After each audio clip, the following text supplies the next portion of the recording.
Nahiya naman ako sa inyo, no? Family game. Kay Bong. Injection, Your Honor. Pilipinas, it's time for Family Feud! Let's meet our teams! Sina Don, Carlen, Mark at Eric, ang Celebrity Pickleball Players!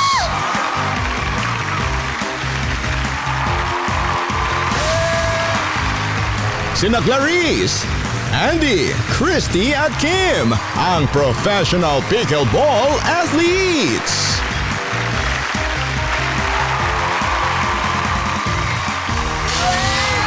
Please welcome our host, ang ating kapuso, Ding Dong Dantes!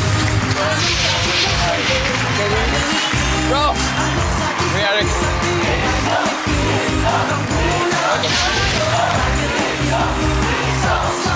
Andy. Hi, Kulis.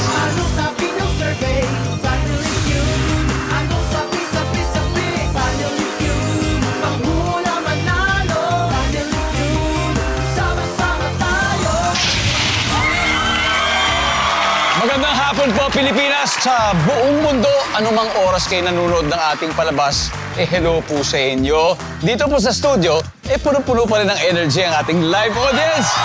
Kaya welcome po sa isa na namang Summer Tawa, Summer Sayang episode ng pinakamasayang family game show sa buong mundo. Ito ang...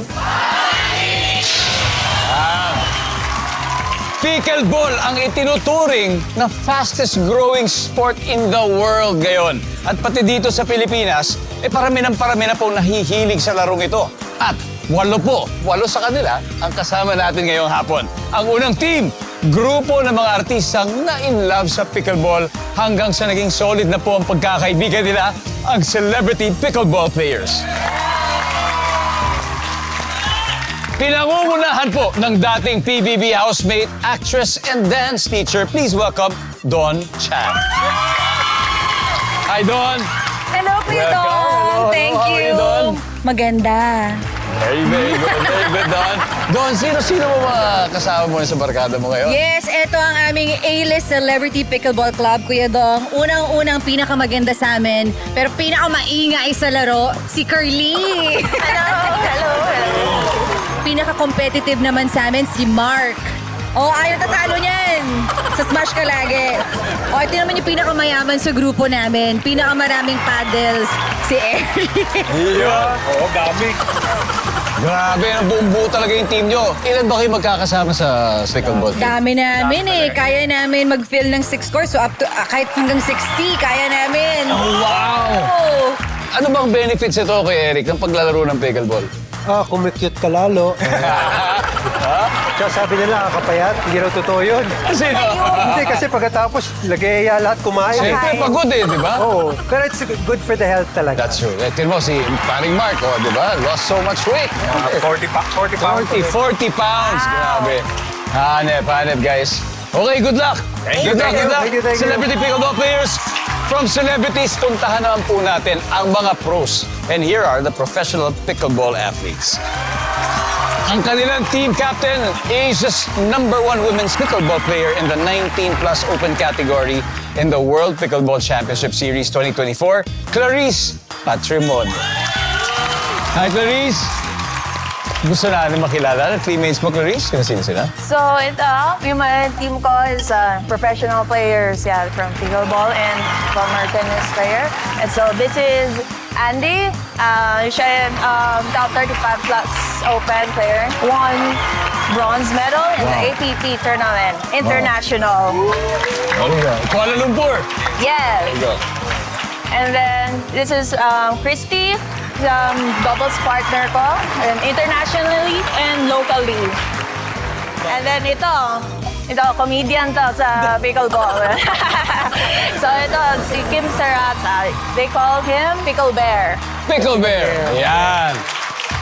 Clarice, syempre sa una, tennis talaga yung pagkakakilala sa'yo. Kailan ka nag-shift to pickleball? Actually, I shifted to pickleball 2023. Okay. And actually, unexpected din sa akin kasi actually I was supposed to stop playing sports. And then I finally found another sport I love. And yeah, enjoying it with my friends now. At dahil dyan, marami ka nang napanalunan, Clarice. Alam ko may dala ka pang mga ibang medals na naka-frame ito. Guys, tignan natin. Ayan, oh, there you go. Ito ay This is from World Championship Pickleball League. 2023. Yeah, 2023. This is my first medal, the bronze medal. And then ito yung first gold medal ko internationally sa Wow. Bali, Indonesia. And this is from Vietnam, Guyana, and then sa Thailand. World class po talaga. Chris, may mga paparating naman kayong laban din ngayon. Yes po, we have PYCL, Pickle Yard Conference League. There you go. Andy, si Rihanna ba nakapaglaro na ng pickleball? Yes, actually, she competed recently sa Vietnam. Oh, she did. Yes, That's so great. she made the quarterfinals of the mixed doubles ata. So, yeah, sobrang competitive yan. Sobrang competitive. Ang galing, ang galing. Coach Kim, ano advice mo sa mga katulad ko na hindi pa nakakasubok ng pickleball? Pinaka-importante, pag susubok kayo ng pickleball, bumili muna kayo ng paddle kay Eric. Si Eric maraming Eric, paddle. ito. Tapos sa kanya magpa-coach. Gano'n paddle, oh. Pag mga beginner, kaya naman once a week o talagang ano ba dapat yung Oh, frequency? actually, yung sinasabing once a week, pag nasubukan mo kasi ito, hindi magiging once a week. Once na na-try mo, every day yan. Hindi lang isang beses sa isang araw. So, itry nyo para malaman nyo. Malalaman natin very, very soon. Good luck, guys. Alamin na natin ang sabi ng survey. Don, are you ready? Very ready. Clarice, let's Ready. play round one. Come on. Let's go, guys. Good luck. Kamay sa mesa. Top 6 answers are on the board. Name something na hindi mo dapat hawak habang nagda-drive. Don. Cellphone. Siyempre, bawal sa batas. Nandiyan ba yan, ang cellphone? Top answer. Don, pass or play, Don? Of course, play. Let's go play. Clarice, balik muna tayo. Carlene, something na hindi mo dapat hawak habang nagda-drive. Yung paddle. Yung paddle. Survey says. Wala, Mark. Something na hindi mo dapat hawak pag nagda-drive ka. Pagkain? Pagkain. Pwede madi-distract. Pagkain. Pagkain, ano siya ba pagkain? Pwede. Kuya Eric, ano dapat hindi hinahawakan pag habang nagda-drive? Alak. Alak! Yan, tama. Diba? Drunk driving, bawal yan. Alak. Don, something na hindi mo dapat hawak habang nagda-drive. Kamay ng jowa mo. Bakit kaya? Bakit? Eh kasi baka kung saan mapunta yung hawak ninyo, nawakan nyo, di ba? Mabuti na yung dalawang kamay sa Kailangan alert na alert Yes, siya. oo. Hands on the wheel, both Yes. hands, diba? Survey says. Wala. Huddle na, guys. Huddle na. Carlene, isa ba? Something na hindi mo dapat hawak habang nagda-drive. Inumin. Any kind. Like water, di ba? Inumin, nandiyan ba yan? Kim? Eto na, steal tayo. Kim, something na hindi mo dapat hawak habang nagda-drive. Laptop. Laptop. Christy. Makeup. Makeup. Andy. Kamay ng ibang babae. Iba. Oh, Dapat hindi. Dapat hindi. Kahit jowa mo, okay lang. Pero ibang babae, hindi pwede. Clarice. Makeup. Makeup. O, yan ang sagot nila. Survey. Nandiyan ba makeup?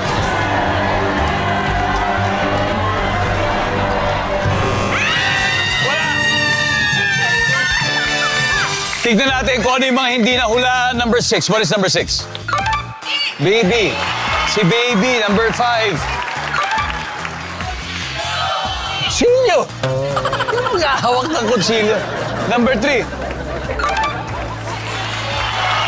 Sigarilyo. Maagang lumamang ang celebrity pickleball players. May 91 points na agad sila. So, nagbabalik po ang Family Feud. Bago po natin balikan ang game, gusto po natin batiin ang ating bisita dito sa studio. Siya po ay ang Vice Chairperson and Executive Officer ng National Police Commission, si Attorney Ralph Calinisan, who is here supporting Don Chiang and her team. Yan.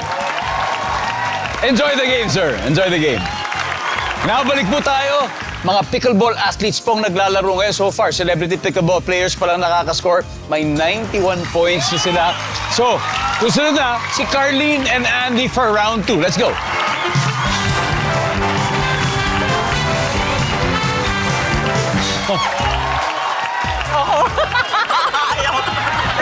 Ang competitive masyado. Member pala ng grupo nyo si Joy, si Diana. Good luck. Kamay sa mesa.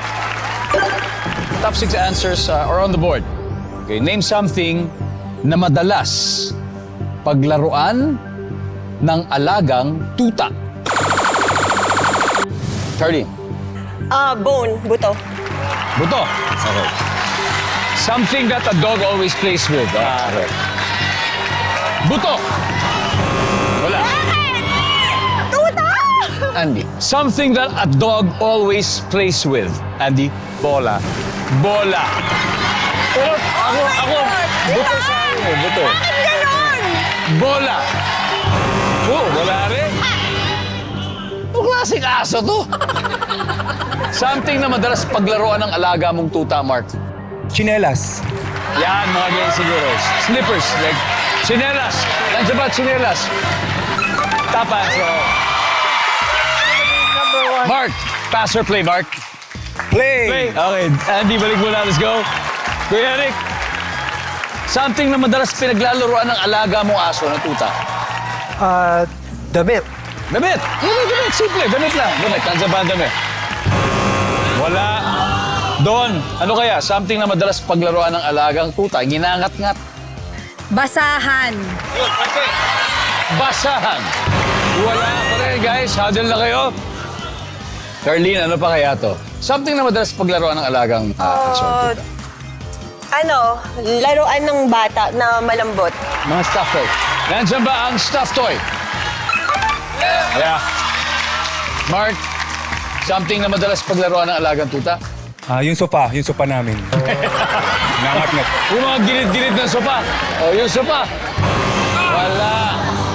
Guys, this is your chance to steal, Kim. Ano kaya? Pinaglalaroan ng alaga mong tuta. Plastic na nakakalat. Plastic? Any plastic, Christy?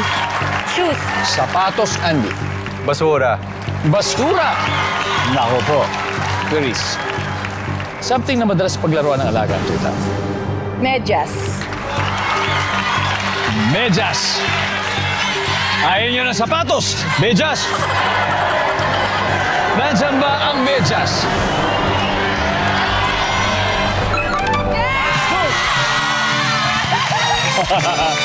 Tignan natin kung ano yung hindi nakuha pa. Number 6. What is number 6? Number 4. And finally, number 2. Sapatos. Sinadjust sila sapatos. Eto, dikit na score ng dalawang teams. Celebrity pickleball players, 91. Habang ang professional pickleball athletes ay may 65 points na. Summer tawa, summer saya pa rin po ang hatid namin sa inyo sa Family Feud. Lumalamang ang celebrity pickleball players, 91 points. Ang professional pickleball athletes, 65 points naman. Kaya susunod na maglalaro ay sina Mark at Christy for round 3. Come on!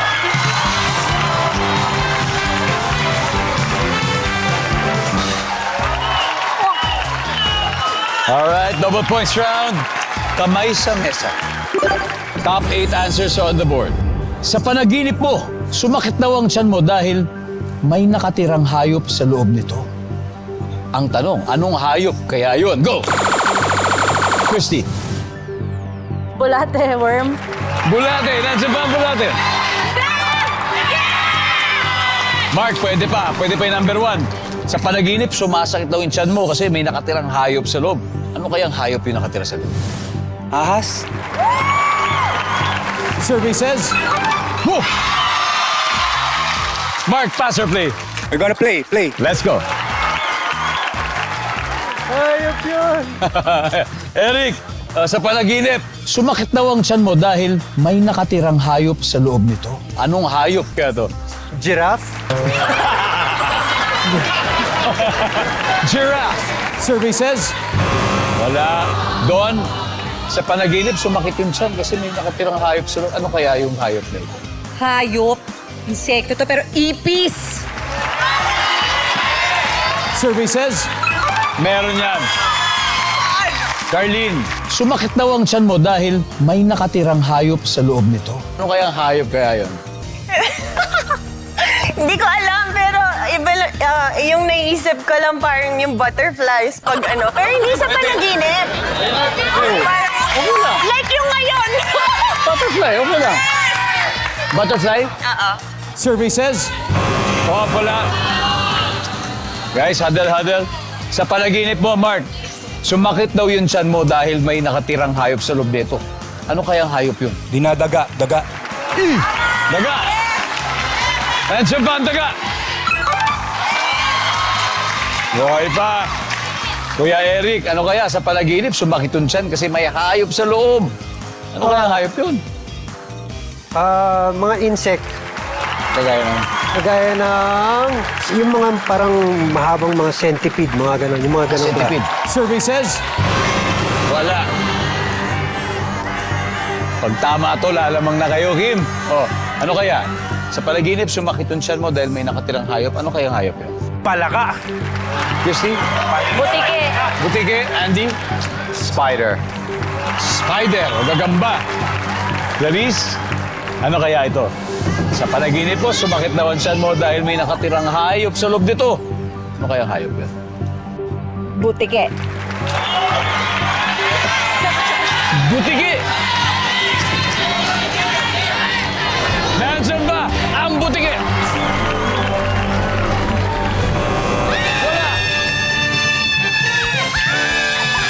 So, after 3 rounds, Celebrity Pickleball Players is dominating the game with 241 points habang ang professional pickleball athletes ay may 65 pa pwede pa rin humabol sa 4th round. At dahil meron pang 4 sa board na hindi nakukuha. So the audience, 5,000? Andito na tayo.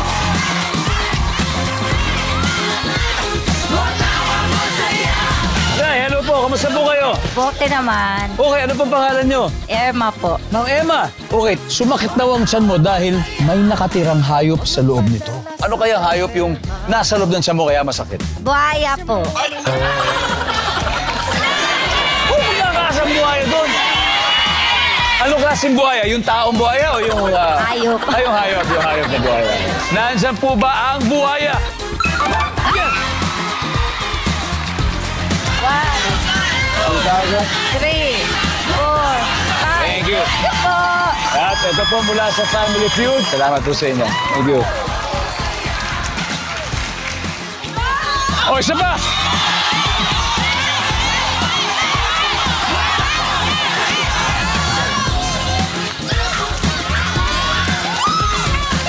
Hello, what's your name? Joey. Okay, Joey. So, alam mo na yung tanong. Ano kaya yung sagot na naginip ka? Sumakit ang tiyan mo, parang may hayop sa loob. Ano kaya hayop to? Palaka po. Pinadjust ni Chris yung palaka. Nandyan ba ang palaka para kay Joey?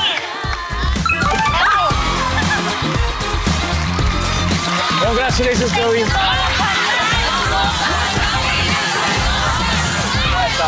you po. At may gift pack pa rin para sa... Thank you, Joey. Thank you. Thank you po sa Family Feud. Thank you po. Alright. Si Kim pala yung nag-suggest ng palaka. Number 8. Isda. And finally, number 5. Aso. Anyway, do or die na po ang susunod na round. The final head-to-head battle when we return dito lang sa Family Feud. Welcome back at salamat po sa panonood ng Family Feud. A million thanks din po sa ating millions of followers and subscribers sa Facebook at lalo na sa YouTube din. Lalong-lalo na po talaga sa mga taga Sindangan, Zamboanga del Norte. Salamat po sa inyo. Bugpog Marinduque, San Antonio, Parañaque. Thank you for your support. So recap natin ang scores. Ang Celebrity Pickleball Players leading with 241 points. Professional Pickleball Athlete may 65. Kayang-kaya pa to. Sa round po na ito, wala nang bawian. Diba? Wala nang second chance. But this is the final head-to-head battle. Eric and Kim, let's play round 4.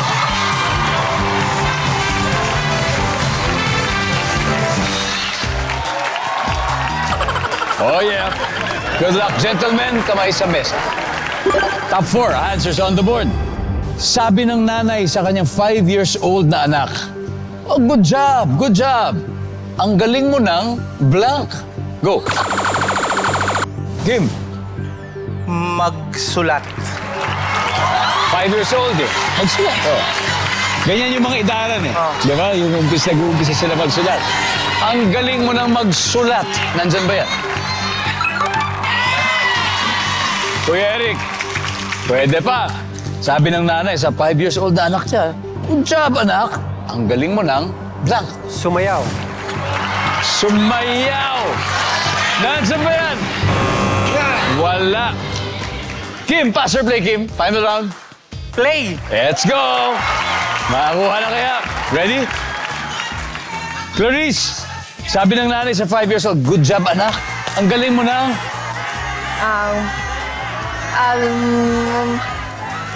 It's okay, it's okay. Andy, ang galing mo ng... Mag-aral. Mag-aral. Survey says... Wala. Christy, again, sabi ng nanay sa 5 years old na anak, ha? "Good job. Ang galing mo ng..." Magbasa.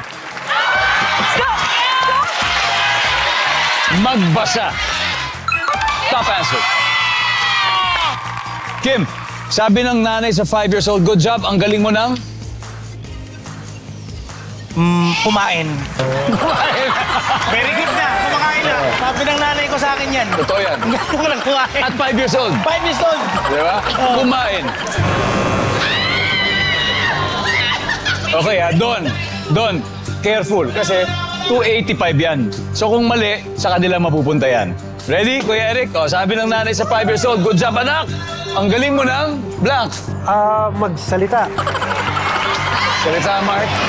Kumanta. Ang galing mo ng kumanta, Carly. Salita.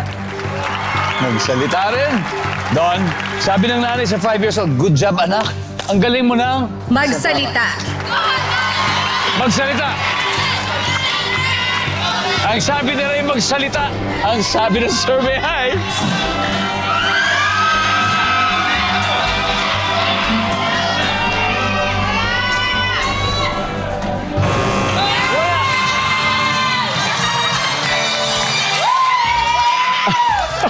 Ano ba to? Number 4. Let's see, number 4. And finally, number 3. Ang galing mo na... Hanggang 100. Anyway, ang ating final score, guys. Professional pickleball athletes, 350 nakahabol. Celebrity pickleball players, 241. Maraming salamat. Nakahabol. Kuya Eric. Maraming salamat, Kuya Eric. Brother Mark. Erlene. Don. Thank you very much. Thank you. Wala namang talo dito. Mag-uwi pa rin kayo 50,000 pesos. Thank you very much. Congrats, Clarice. Congrats, everybody. Congrats. May 100,000 na kayo. So, Clarice, sino ang papasok sa Fast Money? I need 2 players. So, si Andy and Kim. It's gonna be Andy and Kim. Nakatutok pa rin po kayo sa Family Feud. Kanina, inanalo ng 100,000 pesos ang professional pickleball athletes. Sisikapin nila makapag-uwi ng total cash prize of 200,000. So, Andy, we'll add more to your medals, huh? For this round. Well, the okay? 200,000 we can use it to travel for our very next tournament. That's right. But you know, but more than the 200,000 pesos, we'll also be giving you 20,000 for your chosen charity. Yes, the GMA Kapuso Foundation. There you go, GMA Kapuso Foundation. Okay? So, nasa waiting area si Kim. It's time for Fast Money. Give me 20 seconds on the clock. Good luck, Andy. Thank you. Okay. Sa Pilipinas, how many years ang tinatagal ng isang housemaid sa kanyang amo or sa kanyang boss? Go. 2 years. 2 years. Kung ikaw ang masusunod, sino ang pagbabawalan mo mag-two-piece suit sa beach? Girlfriend ko. Bukod sa ospital, saan ka pa makakakita ng nurse? Sa panaginip. Fill in the blank, kasing itim ng blank. Midnight. Ang masamang tao raw ay matagal mamatay. So inaabot ng anong age? 75. Let's go, Andy! Okay, sa Pilipinas, ilang years tumatagal ang kasambahay sa kanyang amo? Sabi mo 2 years, more or less. Sabi ng survey. Top answer. Good start. Kung ikaw ang masusunod, sinong pagbabawalan mo mag-two-piece swimsuit sa beach? Ang iyong girlfriend. Yes. Sabi ng survey? Okay, wala. Okay. Sayang. Bukod sa ospital, saan pa makakakita ng nurse? Sabi mo sa panaginip. Ang sabi ng survey ay wala. Fill in the blank, kasing itim ng midnight. Ang sabi ng survey? Yun. 5. Ang masamang tao raw ay matagal mamatay, inaabot ng anong age? Hanggang 75 years old, sabi. Ang sabi ng survey dyan ay? Oh, meron naman. Meron naman. Not bad, Okay not lang bad. yan. Andy, not bad at all. Okay na yun. Balik na tayo, Andy. Let's welcome back Kim. Nakakabahan ako. Huwag kang kabahan, Kim. Mas nakakabato kaysa sa pickleball. Ito. Pero ito, sasabihin ko sa'yo, mas makakampante ka rito. Hindi, ito yung makakabuli mong puntos. Konti lang naman. So, si Andy nakakuha ng 18 points, meaning kailangan mo pa ng 182. Akala ko 18 points yung hahabulin. Let's do this! Let's do this. Let's go. At this point, makikita na ng mga viewers ang sagot ni Andy. Give me 25 seconds on the clock, please. Eto na. Sa Pilipinas, ilang years karaniwang tumatagal ang kasambahay? 1 taon. Kung ikaw ang masusunod, sinong pagbabawalan mo mag-two-piece swimsuit sa beach? Bata. Bukod sa ospital, saan ka pa makakakita ng nurse? Home for the aged. Fill in the blank, kasing itim ng blank. Chocolate. Ang masamang tao raw ay matagal mamatay, inaabot kaya sila ng anong age? 25. Pare Kim, tara! Pare Kim, ang masamang tao raw ay matagal mamatay, inaabot ng 25 years old. Kala ko mabait kasi. Kala ko mabuting tao. Iba yung narinig mo. Tingnan muna natin, 25. Top answer natin dito ay 80. Fill in the blank, kasing itim ng chocolate. Survey? Kasing itim ng uling. Uling, charcoal. Bukod sa ospital, saan pa makakita ng nurse? Sabi mo sa home for the aged. Ang sabi ng survey? Yan. Ang top answer ay Barangay Health Center. Barangay Health Yeah. Center. Kung ikaw ang masusunod, sinong pagbabawalan mo mag-two-piece swimsuit sa beach? Sabi mo, ang bata. Ang sabi ng survey? Yan.